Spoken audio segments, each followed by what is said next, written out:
Okay, so I'm going to go on a rant at the end of this about Trump supporters, but for now, let's focus on his visit to Iraq and how potentially catastrophic it was. So, a lot of people, myself included, gave a lot of shit to the US president because he hadn't gone to see the troops. And at that point, he was the only president in recent history who refused to go to see the troops because they were in conflict zones. He refused and kept putting it off because he is a coward. Point blank, he is a coward. But eventually he gives in. Even while saying on the flight over he was terrified. He was on Air Force One, for God's sake. President of the United States, they are not going to put him in the line of fire. But he's so much of a coward. Anyway, because he is so much of a coward, he kept the plans as quiet as possible, which means that the Prime Minister of Iraq had no idea Trump was coming until 2 hours before Trump actually arrived. When Trump did arrive, he demanded that the Iraqi Prime Minister come to meet him on the airbase he was. This is a level of arrogance that has genuinely insulted pretty much everyone in Iraq. Now, they've said that his arrogance has violated the sovereignty of the Iraqi government, and I absolutely agree. This foreigner has come over and demanded that the Prime Minister come over to him and kiss his feet. I'm adding that last bit. But that's the point behind it. That's who Trump is. He's an egomaniac. He is a moron on every goddamn level. But obviously 2 hours is not enough time. People have plans. Politicians are meant to be incredibly busy.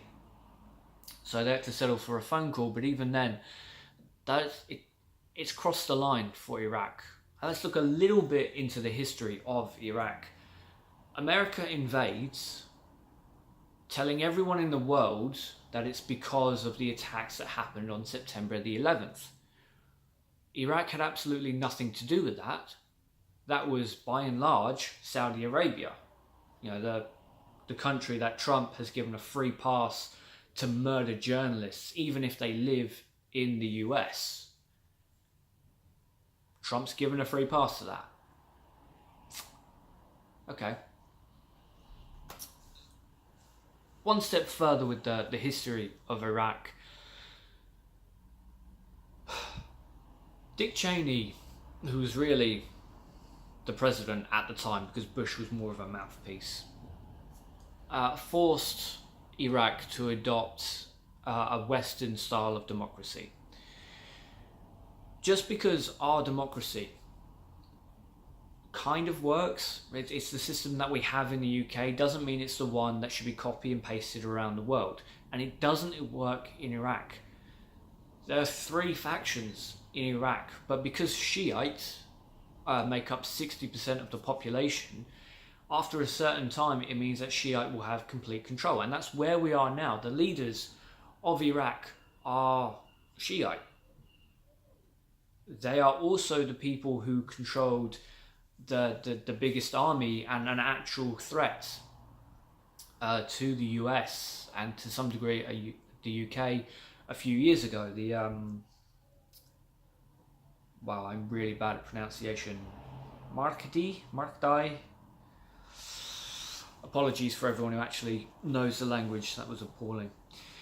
But now Trump has pissed off those people who already had an axe to grind against America, people who already didn't want them there in the first place, but was tolerating it. After this, they've now come out and said, pack your bags, son, you're done. One way or the other, American troops will leave Iraq. Now, I'm okay with that, as it happens, but how it happens is actually more important. Unlike with Syria, which is the only reason why mainstream media is now actually starting to report on the horrors that Trump is doing, The reason why Trump's moving out of that, not overly concerned with. I'm more focused on the fact that American troops are leaving Syria. But how they leave Iraq is important, because they could just up and leave peacefully, but Donald Trump is a pathetic little man-child with an ego, and he's going to bite back. Speculation, hope I'm wrong, but the chances are he's going to bite back, and that will lead to another war. Except this time, the Iraqis actually know why. Because if you ask the average Iraqi, why did America invade? Why are you fighting Americans? Why is America and the UK here? They won't be able to give you the answer, because it was a made up answer. Again, Iraq had nothing to do with September 11th. But this doesn't just affect the 5,500 military troops. Going on the MOD's site today, they state that there is 1,400 UK military and civilian personnel in Iraq. So this is going to affect us as well. Not as much as the US, but if the US starts another war, we are going to get dragged into it. Honestly, if I had known what Trump was going to do and how badly he was going to insult the Iraqi government, wouldn't have given him shit for not wanting to go. Would have supported that decision. He could have just stayed in the White House, or Mar-a-Lago, as he prefers, playing golf and charging the US taxpayer to do it. Now, my little rant about Trump supporters. A couple of people now pointed out that it's not really that effective calling Trump supporters stupid. It doesn't really lead the conversation to go anywhere, and it tends to shut it down. I understand where you're coming from, for everyone who has said that, but no, at this point, if you still support Donald Trump, you are an idiot. Going back 2 years before Trump was president, if you weren't following him, if you didn't go into his history or anything like that, I completely understand that, because he's a foreigner running in a foreign election for a foreign country. Completely understand it. We all have busy lives. If you didn't know that he set up a charity to help children with cancer, and him and his 3 repulsive children, Ivanka, Eric and Donald Trump, took every single penny for themselves. If you didn't know that, fine, free pass, because he wasn't president then. If you didn't know that he cheated on his wife after she just returned home after giving birth to his child Barron, again, free pass. If you didn't know that he beat his ex-wife because she sent him to the doctor because his fragile little pathetic ego couldn't cope with him going bald and the implants hurt, again, free pass. You didn't know. Why would you know? Why would you research this? Again, foreigner, foreign country. Completely get that. But in the last 2 years, we've seen who Donald Trump is while he has been president. If you are a patriot, then you should have been outraged. Your blood should have boiled when he kept stepping in front of the Queen while they were walking. Now, me personally, I'm not a royalist. Homelessness in this country is beyond acceptable. A man literally died sleeping rough outside of Parliament when he had a job. Unacceptable when we're giving the royals so much money to do so little.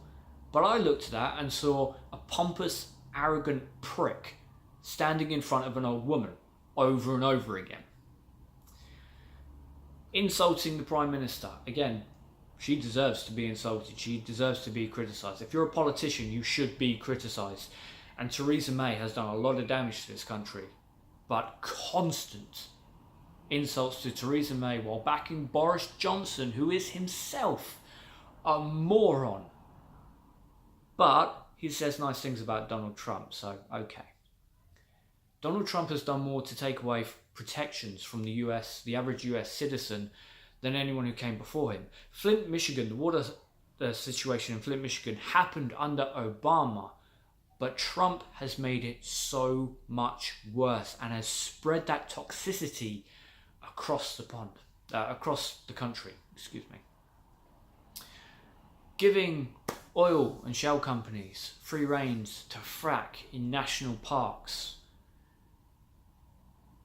cutting all funding and incentives for green projects. That should worry and annoy every person on the planet. Insulting every single ally that the US has while cozying up to Vladimir Putin, to Saudi Arabia, to North Korea, for God's sake, and giving them free range, for openly saying he'd want a dictatorship, not a democracy. And let's face it, the Republicans will definitely go for it because they don't ever want a Democrat getting in charge. Shutting down the government 3 times, at least twice, because of a border wall that most of the country doesn't actually want, jeopardizing the future of 800,000 people in America because they had the audacity to have parents bringing them in from foreign countries, despite the net positive that Dreamers and DACA recipients actually give to the US. Throwing children in cages, tearing them away from their parents, deporting the parents with a level of incompetency so great that not a single bit of paperwork was left.